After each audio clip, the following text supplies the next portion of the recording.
what's the variation, the variability that you might see in the wrist that could be, give you good performance? And then what are the stuff that you just can't have? So what are some of these variations you might see at the wrist?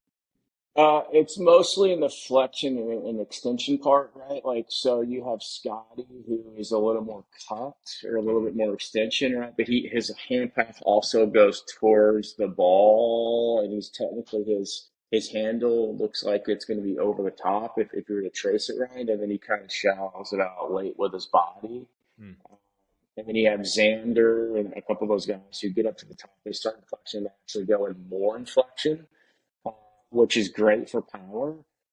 The more flexion you have, the more you have to kind of deliver shaft lean. Or if Mhm. you start to release that flexion too soon, that angle too soon, you're going to start hitting kind of pull hooks. Yep. But if you match it up to your grip, right, and a lot of it's predicated on what kind of grip you have. But if you match that up and you can match up the release and their posture and impact it, if they can cover it, you can play, Webb Simpson, you can play from extension and Scotty, obviously, and you can play from flexion. What you cannot do, in my opinion, is not have either, right? So some people just they will pretty much supinate their trail arm. This will roll over. They won't have any radial hinge. They won't have any extension. Those kind of keep it flat. Um, you pretty much cannot have that. You won't find any really well. There's an exception to every rule. I'm sure we can find one, but the majority of players you won't see that a lot because if that's going to break down off the first foot of the ball, and you're going to be playing catch up and manipulating not only the club but your body to kind of do some funny things from there.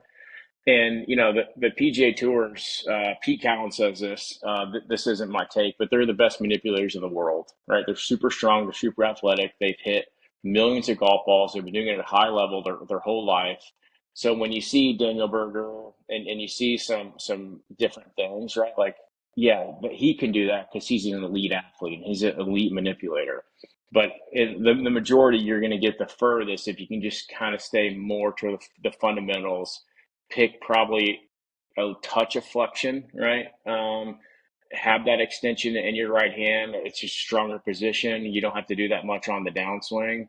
But yeah, it's if you can match up the grip, if you know what you're looking for, and you just kind of go off the anatomy and their skill level, you can win a major. Obviously, it's been shown with flexion and extension, and then you have people like Tiger who were pretty textbook flat at the top, right? So there's no right way or wrong way. It's just about matching up what you have uh, to begin with in your grip, and then making sure that if it's stronger, then you know to match that up, and if it's weaker, you're going to need flexion. If it's stronger, it's going to feel like you need more extension, kind